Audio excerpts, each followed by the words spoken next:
السلام علیکم 10th class بیٹا ہم مطالعہ قرآن حکیم میں سے قصہ حضرت موسیٰ علیہ السلام اور حضرت خضر علیہ السلام پڑھ رہے تھے۔ اس کو ہم نے 3 حصوں میں ڈیوائیڈ کیا تھا۔ اس کے 2 پارٹ ہم نے کر لیے تھے۔ آج ہم اس کا 3rd پارٹ کریں گے، پیج نمبر 236 اور 237۔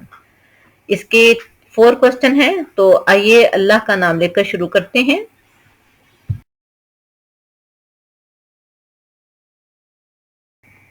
کوسچن نمبر 1، کشتی کو عیبدار کرنے میں کیا حکمت تھی؟ تو آنسر ہے، حضرت خضر علیہ السلام نے فرمایا کہ کشتی کا تختہ توڑنے کی وجہ یہ تھی کہ اس کے مالک چند غریب اور مسکین لوگ تھے جو کشتی چلا کر محنت مزدوری کر کے اپنے گھر والوں کا پیٹ پالتے تھے۔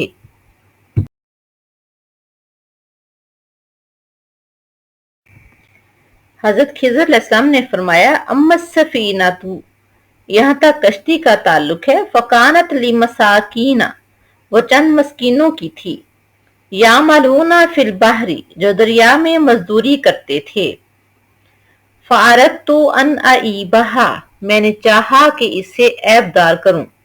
وجہ کیا تھی؟ وکان وراءہم ملک، کیونکہ ان کے آگے ایک بادشاہ تھا، یاخذ کل سفینۃ غصبا، جو ہر بے عیب کشتی کو زبردستی چھین لیتا تھا۔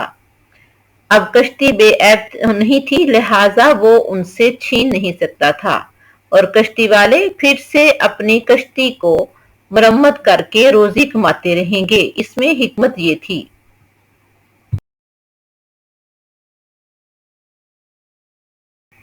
کوسچن نمبر 2، لڑکے کو قتل کرنے کی وجہ کیا تھی؟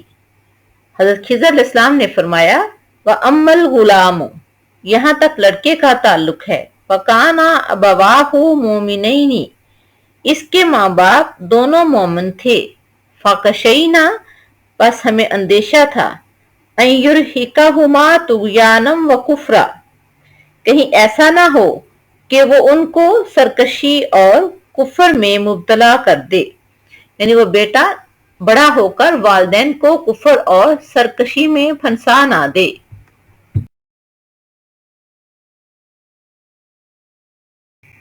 اور والدین لڑکے کی محبت میں کفر میں مبتلا نہ ہو جائیں۔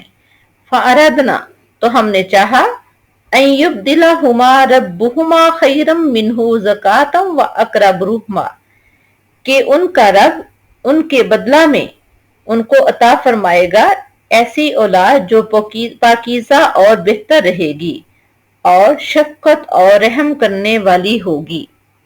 روایت ہے کہ اس کے بعد اللہ تعالیٰ نے انہیں ایک نیک بیٹی عطا فرمائی، جس کی شادی ایک نبی علیہ السلام سے ہوئی، اور اس لڑکی کے بطن سے ایک نبی پیدا ہوا۔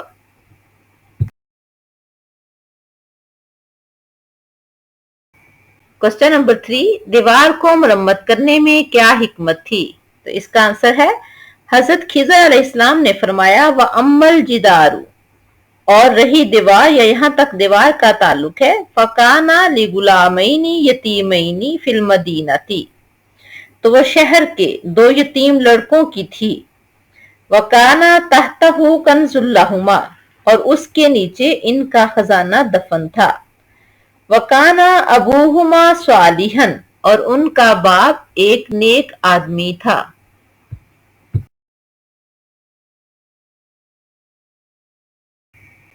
فَأَرَادَ رَبُّكَ، تو آپ کے رب نے ارادہ فرمایا، أَن يَبْلُغَا أَشُدَّهُمَا، کہ جب وہ دونوں اپنے جوانی کو پہنچ جائیں، وَيَسْتَخْرِجَا كَنْزَهُمَا، تو وہاں سے اپنا خزانہ نکال لیں گے۔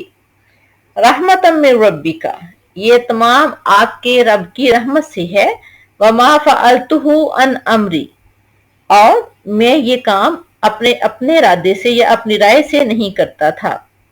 ذَلِكَ تَعْوِيلُ، یہ ہے اصل حقیقت، مَا لَمْ تَسْتَطِعْ عَلَيْهِ صَبْرًا، جس پر تو صبر کرنے کی طاقت نہیں رکھتا تھا۔